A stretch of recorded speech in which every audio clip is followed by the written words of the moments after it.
Bon, c'est aujourd'hui le 25. Là, il est environ 2h moins quart. Je viens de recevoir le fameux bearing de chaque côté, ça va de soi. Cette semaine, j'ai acheté la plaque arrière. On a le numéro ici. Ça, en passant, c'est 150$. Mais je peux comprendre parce que c'est assez... c'est un métal assez épais, je dirais. J'ai aussi le disque, j'ai des nouvelles plaquettes, la quincaillerie qui va à l'intérieur pour le frein à main. Bref, c'est le temps de remonter. Bien sûr, je vais commencer par lubrifier mes bottes. Je vais aller voir le couple de serrage, mais si ma mémoire est bonne, c'est 65 Nm. Je ne vais pas exagérer. Et on remonte le tout. Là, enfin, je dirais que le ratchet est du bon bord. OK, je m'y mets.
Bon, maintenant que le bearing est installé, j'ai temporairement installé la grosse nouvelle. Là, à ce moment-là, il faut transférer de l'ancienne plaquette sur la nouvelle plaquette le bras qui contrôle le frein à main. Ici, donc là, je vais aller m'exécuter pour faire ça avec un bon nettoyage et une bonne lubrification. Ça, ici en bas, c'est l'ajustement automatique. OK. Ici, on est sur la roue de droite, donc la tête de l'ajustement, ce qu'on a ici.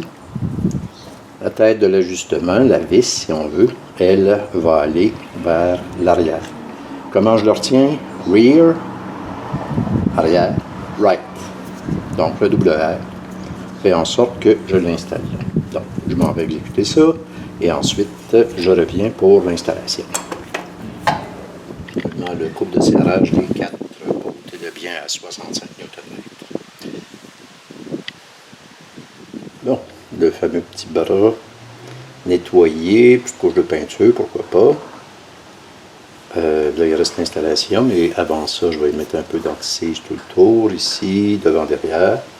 Ensuite, on barre le tout, et là, je vais être bon pour réinstaller.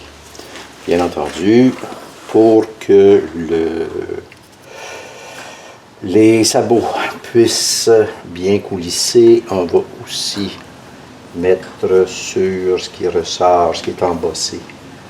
On va mettre aussi de l'antise. Parfait, je m'y mets.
Donc là, il reste cette espèce de petit machin-là qu'on vient mettre ici.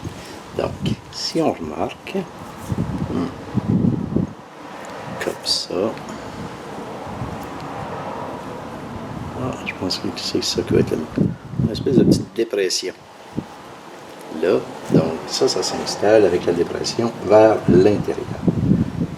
Ensuite, il ne reste plus rien qu'à remettre les ressorts.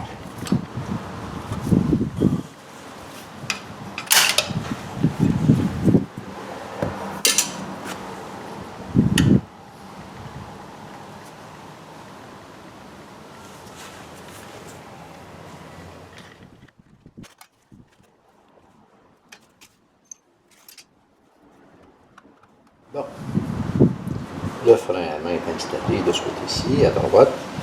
Pour installer les petits ressorts, j'avais acheté ceci. Je ne peux pas dire que ça fonctionne particulièrement bien dans ce cas-là. Ensuite, on a toujours les pinces de nose, les pinces plates, surtout pour remettre les petits ressorts en place avec la rondelle de retenue et pour ces ressorts-ci, autant ici qu'en bas, tant qu'à moi, il n'y a rien de mieux qu'un bon tournevis là, assez étroit de sorte qu'on peut s'en servir comme bras de levier. Bon, maintenant que tout ça est en place, là, il reste l'ajustement. Je remets le disque, ensuite la braquette à 65 Nm et je fais l'ajustement pour voir si mon disque va bien.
Et la dernière chose, c'est-à-dire le petit bouchon en caoutchouc pour venir fermer notre tout.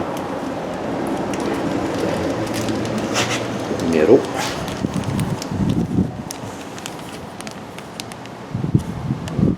Voilà.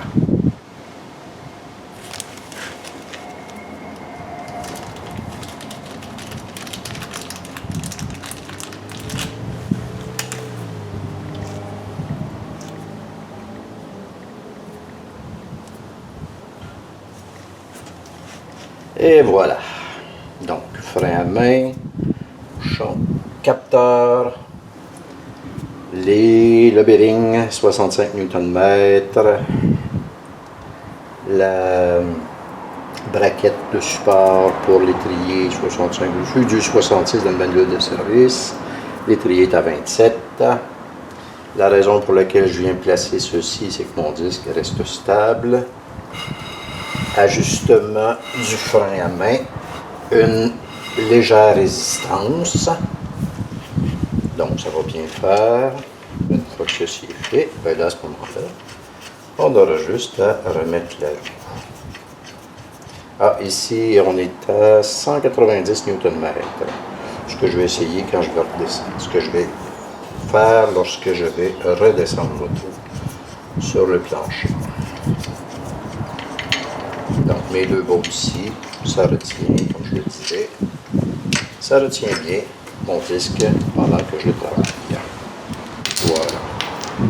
Et comme l'ajustement est en dessous, normalement, l'ajustement est à peu près ici, à ce moment-là. En passant, la raison pour laquelle l'ajustement est placé à l'inverse, c'est que normalement, lorsque je desserre, je dois monter l'ajustement vers le haut. Donc, on visse et à ce moment-là, on rapetisse le sabot. Si je veux avoir la même chose de l'autre côté, c'est-à-dire vers le haut que je puisse dévisser, vers le bas que je puisse visser, et à ce moment-là, l'effet miroir fait que je n'ai pas le choix d'inverser. Voilà. Et oui, fin de cette partie. Il va rester l'autre trou à faire.